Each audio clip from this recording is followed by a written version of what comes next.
New World Order, Novus Ordo Seclorum, tatanan dunia baru. New World Order bukan barang baru untuk teman-teman pecinta teori konspirasi. Ada yang menyebut New World Order dengan tanda kedatangan Dajjal. Ada yang menghubungkan New World Order adalah akhir dari dunia.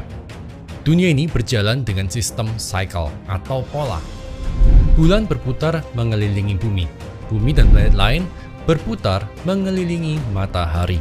Musim terjadi dengan sistem pola. Begitu pula dengan semua kejadian, semua event. Manusia, bahkan dunia finansial juga nggak lepas dari sistem pola. Dan betapa beruntungnya buat kita yang tahu pola itu sebelum semuanya terjadi. Kita jadi punya antisipasi di setiap musim. Di video ini kita akan belajar pola itu, pola yang banyak orang sebut dengan New World Order. Jadi, apa sih sebenarnya New World Order atau tatanan dunia baru? Semua pertanyaan tentang New World Order akan dibahas di sini. Kita akan bahas New World Order tanpa Dajjal, tanpa Illuminati, dan lain-lain. New World Order bukan teori konspirasi, tapi adalah fakta sejarah.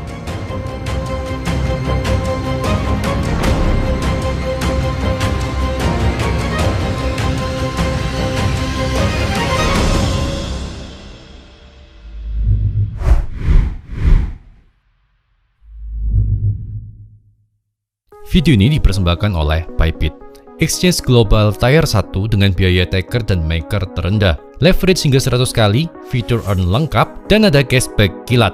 Deposit $50 dan dapatkan $50 ekstra. Terbatas hanya untuk 1000 pendaftar pertama aja. Install Bybit, pakai kode ini, informasi lebih lengkap ada di kolom deskripsi. New World Order adalah sebuah periode baru. Sebuah tipping point yang ditandai dengan berakhirnya era pemerintahan dunia lama dan dimulainya pemerintahan dunia baru. Lebih tepat mungkin disebut dengan tumbang dan bangkitnya kerajaan baru yang mengubah bagaimana manusia hidup dengan peraturan baru, budaya baru, bahasa baru, bahkan uang baru. New World Order adalah tipping point, titik nol yang mengubah sejarah umat manusia dari masa ke masa. Dan New World Order bukan one-time event. New World Order adalah suatu event yang terjadi dalam periode waktu tertentu dengan sistem cycle. Tanda awal perubahan New World Order biasanya ditandai dengan sebuah revolusi.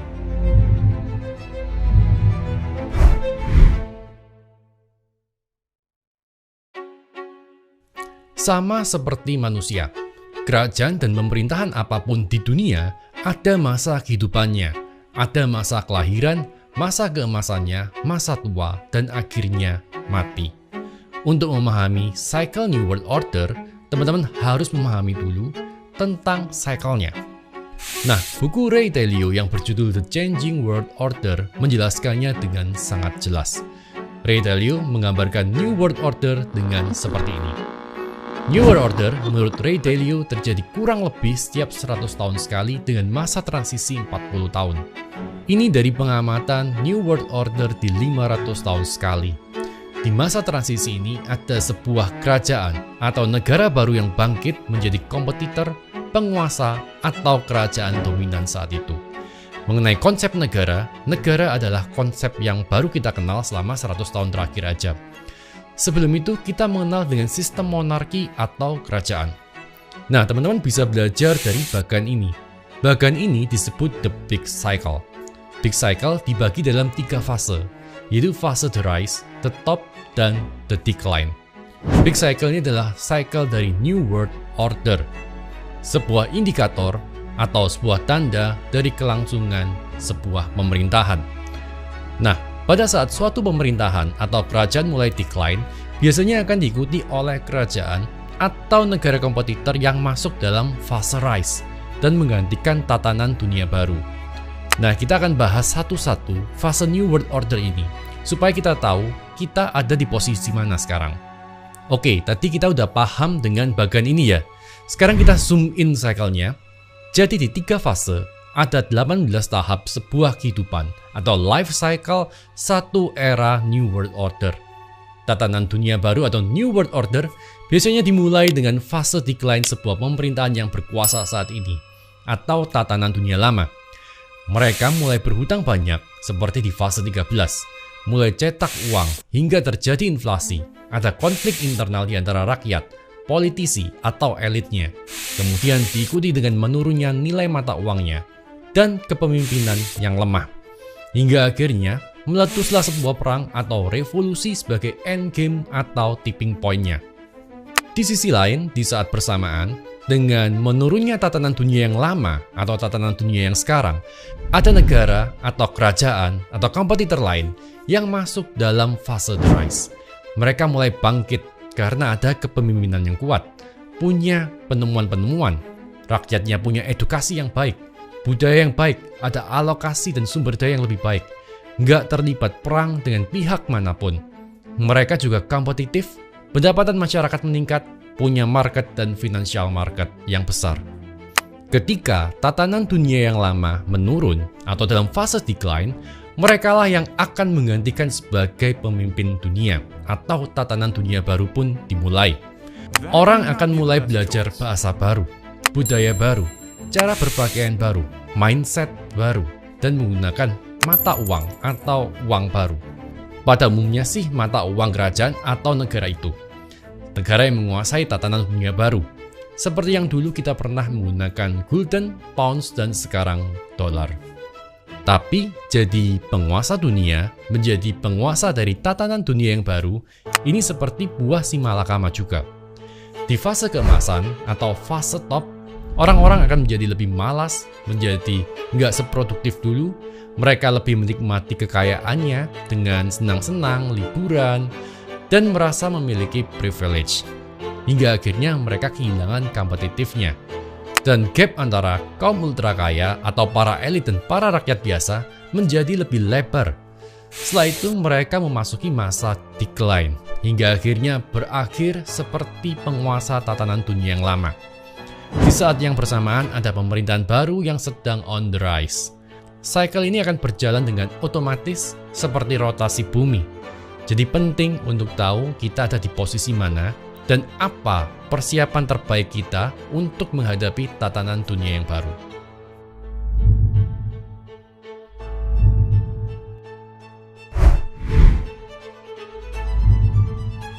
Untuk paham lebih jelas mengenai big cycle ini, kita akan bahas sekilas sejarah cycle New World Order atau tatanan dunia baru dalam 500 tahun terakhir. Oh ya, sebelumnya disclaimer dulu ya guys.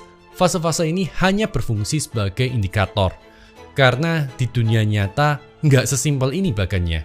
Tapi paling nggak kita punya indikator-indikator. Bagan ini adalah hasil dari penelitian, dari bangkit dan jatuhnya kerajaan atau pemerintahan selama 500 tahun terakhir. Di tahun 1500-an, kerajaan Spanyol berkuasa dan menguasai 13% dari seluruh lahan di muka bumi. Mereka mengambil emas, perak, dan kekayaan di daerah koloninya. Spanyol adalah penguasa dan pengendali dari tatanan dunia baru saat itu. Bahkan Belanda adalah daerah jajahannya. Di tahun 1521, Spanyol juga adalah negara atau kerajaan yang pertama kali datang di Maluku, Indonesia. Di tahun 1581, kerajaan Belanda bangkit dan menggulingkan kerajaan Spanyol sebagai penguasa tatanan dunia baru. Dan Belanda berhasil mendapatkan kemerdekaannya. Pada tahun 1602, VOC didirikan sebagai perusahaan multinasional terbesar di dunia. Mungkin VOC ini adalah Google atau Apple-nya zaman dulu. VOC melakukan perdagangan di India, Asia Tenggara, Taiwan, dan Afrika Selatan. VOC juga adalah perusahaan publik pertama di dunia. Belanda melalui VOC menguasai dunia, membuat tatanan dunia baru. Bahasa Belanda banyak digunakan, dan mata uang guldennya diterima hampir di seluruh dunia. Ini adalah masa keemasan Belanda, dan Amsterdam menjadi pusat keuangan dunia. Orang-orang belajar bahasa Belanda, berpakaian seperti orang Belanda, dan menggunakan uang Belanda. Bahkan, beberapa istilah di Indonesia adalah serapan dari bahasa Belanda, seperti kurator, kognito, eigendom, inkrah, termin, wan prestasi, dan masih banyak lagi. Itu semua adalah bahasa Belanda. Pada tahun 1648, Spanyol mengakui kemerdekaan Belanda setelah nggak sanggup lagi menghadapi perang yang berseri-seri. Menjelang tahun 1800-an, kerajaan Belanda mulai mengalami kemunduran karena kalah saing dengan kerajaan Inggris. Inggris meng-hire arsitek kapal Belanda untuk membuat kapal yang lebih baik dan jauh lebih murah daripada Belanda. Tahun 1790, Bank of Amsterdam kesulitan likuiditas dan kehabisan uang atau emas. Di tahun 1791, Bank of Amsterdam diambil alih oleh kota Amsterdam, membuat gulden kehilangan nilainya. Di tahun 1800-an, VOC akhirnya dinasionalisasikan oleh pemerintah Belanda karena mengalami kesulitan keuangan akibat perang dan biaya operasional yang sangat tinggi. Daerah yang dikuasai VOC menjadi koloni Belanda. Mungkin lain kali kita akan bahas VOC lebih detail ya, karena ini menarik banget. Di saat yang bersamaan, ada kerajaan baru yang on the rise, yaitu kerajaan Inggris. Inggris menjadi kekuatan yang dominan. Di masa emasnya di tahun 1900-an, kerajaan Inggris menghasilkan 20% income dunia dan menguasai 40% ekspor secara global. Tatanan dunia baru yang dipimpin oleh Inggris akhirnya dimulai. Inggris juga tampil sebagai pemenang Perang Dunia I. Di masa ini, orang berbahasa Inggris berpakaian seperti orang Inggris dan menggunakan mata uang Inggris sebagai reserve currency dunia, yaitu adalah pound sterling. Menjelang tahun 1944, Inggris mengalami kesulitan keuangan, punya hutang yang sangat besar untuk biayain perang-perangnya, bahkan kesulitan untuk mengoperasionalkan kerajaannya dengan profit. Kerajaan di sekitar jadi lebih kompetitif dan gap antara kaum ultra kaya dan rakyat biasa jadi makin lebar. Di saat yang bersamaan, di awal abad 1900, Jerman dan Amerika sedang on the rise menjadi negara kompetitor Inggris. Dan tatanan dunia baru yang dipimpin oleh Amerika Serikat dimulai, tepatnya pada 1944 saat perjanjian Bretton Woods yang memutuskan dolar menjadi global reserve currency karena memiliki cadangan emas terbesar di dunia dan juga kekuatan militer terbesar di dunia. Tahun 1946 hingga tahun 1949, nilai pound sterling turun hingga 30% dan gagal menukarnya dengan emas sungguhan. Keadaan yang sangat berbalik dengan Amerika yang saat itu menguasai baik militer dan perdagangan dunia. Kerajaan Inggris terpaksa utang pada Amerika sebesar 3,47 miliar dolar. Saat itu para kaum monarki di Inggris meninggalkan castle-nya karena nggak punya uang untuk memaintain biaya perawatannya. Masa keemasan, masa top di Amerika pun dimulai sejak 1950 hingga 1970. Sebelum akhirnya Amerika juga mengulang kesalahan yang sama dari para pendahulunya. Amerika terlibat Perang Vietnam di 1955 dan Perang Dingin dengan Uni Soviet yang menghabiskan banyak sekali uang. Tahun 1971, cadangan emas di Amerika habis dan Amerika melepas dolar dari standar emas. Ini mengakhiri era keemasan Amerika dan memulai era inflasi dolar. Di bagian dunia yang lain, pada tahun 1976, Mao Zedong, pemimpin China, meninggal dan digantikan oleh Deng Xiaoping yang membuka pintu Cina dengan berbagai kebijakan kapitalis dengan kontrol ketat pemerintah komunis. Lebih dikenal dengan kebijakan China Economy Reform di tahun 1978. Deng Xiaoping membuat plan selama 70 tahun, di mana target surplus makanan telah tercapai di tahun 1980 dan meningkatkan income per kapitanya 4 kali lipat yang tercapai di tahun 1995 dan memperbaiki sistem edukasi di Cina. Sejak saat itu, GDP Cina meningkat 10% per tahun dan lebih dari 800 juta rakyat Cina bangkit dari kemiskinan. Cina tumbuh jauh lebih cepat daripada semua negara di dunia. Di tahun 2012, Xi Jinping menjadi pemimpin. Di tahun 2018, Xi Jinping diizinkan menjadi Presiden for Life, mengurangi tensi politik yang selalu terjadi di negara-negara demokratis pesaingnya. Dan mereka bisa fokus pada pertumbuhan negaranya baik dalam militer, edukasi, dan ekonomi. Kembali ke Amerika, pemerintah Amerika mencetak uang jauh lebih banyak. Bahkan 90% dolar dicetak pada 2020 dan sesudahnya. Pemerintah Amerika yang selama ini menggunakan aksi militer untuk jualan dolarnya punya pesaing yang sama kuatnya. Bahkan China punya militer, senjata perang, dan tank 2 kali lipat lebih banyak daripada Amerika. China juga menguasai teknologi dan produksinya sekaligus. Mereka self-sufficient in food, military, and technology. China nggak memakai teknologi buatan Amerika, bahkan Google aja nggak ada di sana.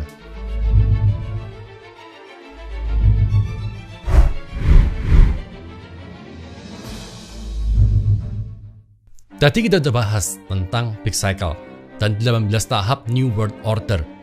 Pertanyaannya, di mana posisi kita sekarang? Kalau kita lihat dari data ini, satu periode New World Order bertahan kurang lebih 100 tahun dengan masa transisi kurang lebih 20-40 tahun. Masa transisi ini adalah masa di mana New World Order lama ada dalam masa decline dan pemerintahan baru ada dalam masa rising. Dolar menjadi mata uang dunia sejak 1944. Artinya, saat ini kita ada dalam masa separuh jalan periode transisi. Ditandai dengan utang penguasa yang saat ini makin besar. Terus mencetak uang, terjadi konflik internal, hingga menewaskan banyak orang di Capitol Hill kapan hari. Dolar juga kehilangan nilai mata uang.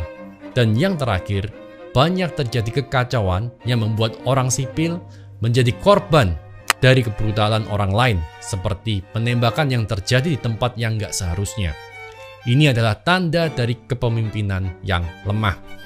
New World Order pasti terjadi di generasi kita.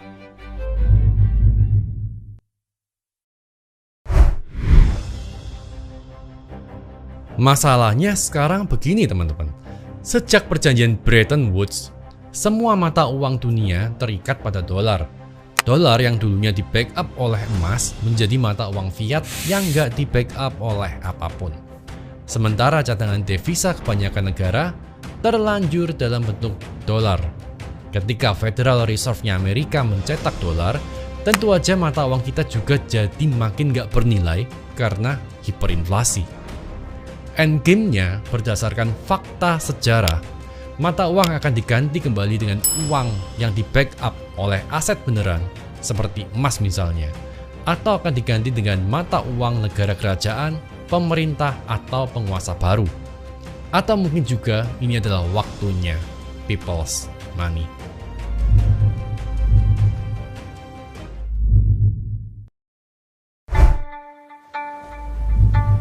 Manusia mempelajari pelajaran kehidupan sejauh pengalaman hidup mereka. Kita nggak hanya belajar dari orang lain, tapi kita juga harus belajar tentang sejarah. Satu Big Cycle New World Order hampir sama atau bahkan lebih panjang dari kehidupan satu generasi. Makanya banyak orang yang mengira ketika pemerintahan tumbang, berganti pemerintahan global baru, elit global baru, hukum baru, dan tatanan dunia baru, mereka mengira ini adalah kiamat. Dan mereka benar-benar nggak ada persiapan. Padahal tatanan dunia baru, New World Order, adalah event yang selalu terjadi dalam cycle.